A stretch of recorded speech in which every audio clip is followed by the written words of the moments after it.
Hello বন্ধুরা, আমি চলে গেছিলাম জেলার অন্যতম সেরা পুজো কল্যাণীর ITI মোড়ের পুজো মণ্ডপে। দেখতেই পাচ্ছ কত ভিড়। তো উদ্বোধনের দিনটা কিন্তু মহালয়ের দিন, মানে কালকে। তো ভাবনা আছে ব্যাংককের অরুণ মন্দির, মণ্ডপ সজ্জা আর ঝিনুকের কাজ, লাইটের কাজ সবই কিন্তু দর্শক বা দর্শনার্থীর মানে একদম নজর কাড়বে। আর এই মাঝখানে একটা ফোয়ারার মানে ফোয়ারা বানানো হচ্ছে, আর এখানে রাস্তাও ঠিক করা হচ্ছে।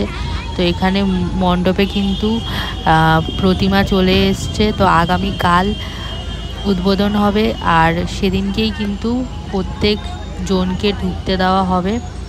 তো দেখতেই পাচ্ছ মণ্ডপটা কত সুন্দর লাগছে। আর আমি বেরিয়েছিলাম যখন পৌঁছেছিলাম মণ্ডপে তখন ওই বিকেল হবে, কিন্তু দেখো দিনের আলো ছিল বলে এরকম লাগছিল। যেই রাত্রি হবে আলোর জন্য আবার আলাদাই একটা লুক চলে এসছে। আর ভেতরেই কিন্তু অনেক সুন্দর মানে লাইটের কাজ আছে।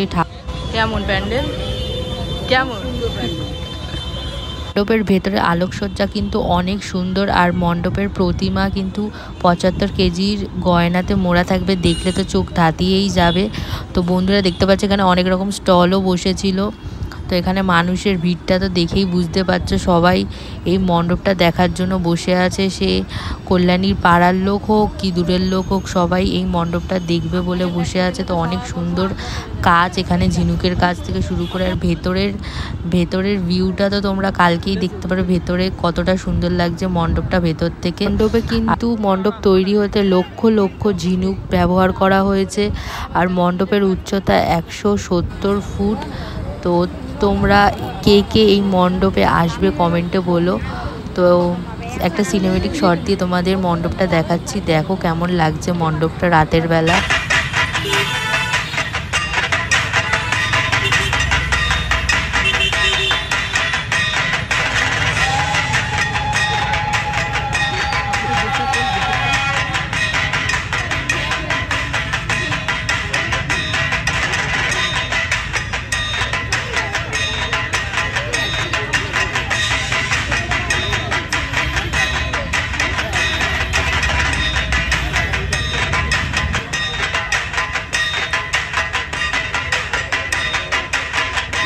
আমি ফার্স্ট টাইমই এত দূর থেকে কল্যাণীর পুজো মণ্ডপে গেছিলাম।